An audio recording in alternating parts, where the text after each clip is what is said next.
Барлықтарыңызға сәлем, сіздермен бірге жыланып келеріңіз Дана.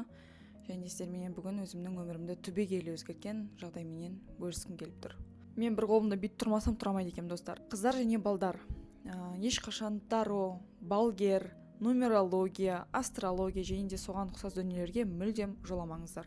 Бұл менің сіздерге берер ең үлкен және ең маңызды кеңесім. 2023 жыл, менің жасым 22-де.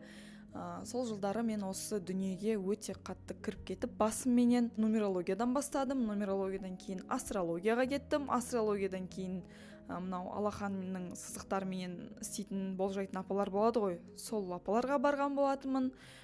Кейін жаңағы тародан кейін ең ақыр соңында кәдімгі балгер, бақсы апалар болады ғой, бір ана үйлерде отыратын, бір қараң жерлерде отыратын, сондай апаларға барып бастап өлгенше жылаған, сабақ алған жайым бар.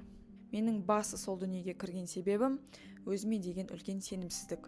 Осы өмірде кім боларымды білмей, өз орнымды таппай, не жұмыс істерімді білмей, онда мен жұмыс істеп жүрдім ол кезде. Просто андай бір адамның өзінің бір сүйіп істейтін жұмысы болады ғой. Өз орнын табу, сол орынды таппай, алдын ала білгім келіп, өзімнің болашағымды не болатын білгім келіп, сол себептен мен барған болатынмын. Еще менің осы жасалған күнәларым мен қателіктерім тегін жасалсам ақыл ғой, тегін емес қой, ақшаға жасалынады бұлар. Енді мен сіздерге ең қызығын айтып берейін. Мен неге өкіріп жылап жүрмін, және де менің ең үлкен алған сабақтарым. Мен осы дүниенің ішінде бір жылдай жүрдім. Сол бір жылдың ішінде мен өзімнің ментальный состояниемді -100-ге дейін түсіп тастадым. Қандай апаға барсаңыздар да, қандай бақсыға барсаңыздар да, ешқайсы сізге жақсы сөз айтпайды. Ешқайсы сізге бір өміріңде мынандай жақсылық болады деп айтпайды. Олар сіздерге тек қана жаман нәрсе болады деп айтады өміріңізде.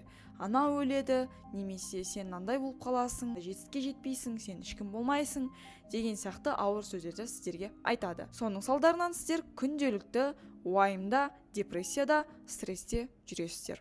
Былайша айтқанда шарлатанский маркетинг дейді ғой, немесе шайтанның жібінде жүрген адамсыз сіз.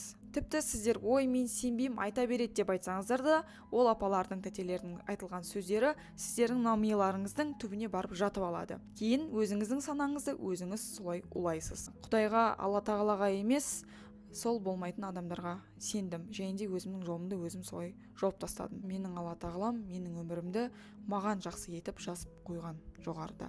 Сіздер де соған сеніңіздер. Қандай қиындық болмасын, қандай сенімсіздік болмасын, ешқашан ондай дүниеге жоламаңыздар.